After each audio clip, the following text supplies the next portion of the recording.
And now to the Victorian election, which was by all accounts a vindication of Premier Daniel Andrews and the way he's treated Victoria, and a thorough rejection of Matthew Guy and the coalition. Some last week, including Jeff Kennett on Peter Credlin's program, were saying that this election was a referendum on Daniel Andrews. Now, I thought that was a pretty risky line to run, given the possible outcome. And if it was a referendum on Mr Andrews, you can hardly argue against the results. Now, I thought there was no way the coalition could win, but nor was I expecting such an emphatic victory for the Andrews government. They've taken a small haircut, perhaps a handful of seats. The biggest win for the coalition was the Nationals, taking Mildura and Shepparton back from independence. But there's not much to crow about beyond that. Hawthorn, which has traditionally been a Liberal seat but sensationally fell to Labor in 2018, could fall into the hands of a Teal independent. Victorians have chosen a government and a premier who made Melbourne the most locked down city in the world. They've chosen a premier who imposed a curfew on people, who closed playgrounds, who banned people from going more than 5 kilometres from their homes. They've chosen a premier who lost about half of his front bench, who's been implicated in multiple IBAC inquiries, and who has a chronic dislike of answering questions. They've chosen a premier who led Victoria into the biggest debt of any state or territory in the country. A premier whose outlandish infrastructure projects keep blowing out and being delayed. A man who employs 90-odd people in his own private office and nearly 1,000 in his department because he likes to have total control. But none of it seemed to matter yesterday. Perhaps the people of Victoria like being locked down. Maybe they like having curfews and the second lowest disposable incomes in the country. Who knows? It's like Victorians are suffering some sort of Stockholm syndrome. Mr Andrews said last night that leadership was not about doing what was popular, but what was right. Now, if treating the Victorian people like pawns in a game is doing what's right, then I'll be damned. But clearly, it is popular. Mr Andrews is undoubtedly one of the best politicians in the country, if not the best.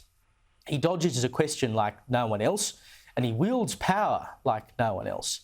He's cemented himself as a giant of the Labor Party and of Victorian politics. He's one of the most successful leaders not only in Victorian history, but in Australian history.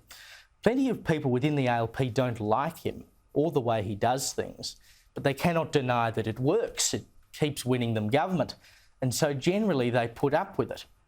It's hard to argue, though, that Victorians had any real alternative. The opposition was pretty uninspiring. At times it was hard to tell them apart from the government, to be perfectly honest. They were all too quiet during the pandemic. They cast aside the one bloke who had the guts to take it to Mr Andrews, who was, of course, Tim Smith. They chucked out Bernie Finn, who, sure, went a bit rogue on social media sometimes, but then he was replaced at pre-selection by Moira Deeming, who, in terms of beliefs and values, was hardly any different to Mr Finn. One Liberal insider described her as, quote, Bernie Finn without a penis. Getting rid of Mr Finn put a chunk of Conservative Liberals offside, and then the party ended up looking absolutely stupid for pre-selecting someone in the same mould. Matthew Guy dumped a candidate a week ago for being linked to a conservative Christian church at the first sign of media scrutiny, despite him previously defending her. Victoria just wasn't buying what Mr Guy was selling because, frankly, he didn't have much to sell.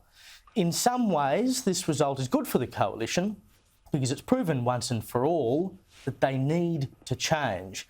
If you can't even win an election against a bloke who locked up Melbourne for 263 days and is widely considered one of the most divisive political figures in the country, then you have a problem. Frankly, they need to blow the whole joint up and start again. But the question is, where do you start from? I mean, if the Andrews machine is that effective, how do you defeat it? It has to be a real alternative. Not only are the Liberals offside with millennials, who are more interested seemingly in saving the world with emissions targets or whatever else, they've lost their base. There are lots of ordinary Liberal voters across Victoria who seriously wrestled with the idea of whether or not they could vote for them because they were so weak. I mean, look at what happened in South Australia earlier this year, where Liberal Premier Stephen Marshall was turfed after one term. A sensible, likeable, Labor right bloke in Peter Malinauskas wiped the floor with him because he was more believable and he had a vision. Mr Andrews, even if you don't like him, has a vision. He's a leader. And people just didn't get that from the opposition in Victoria.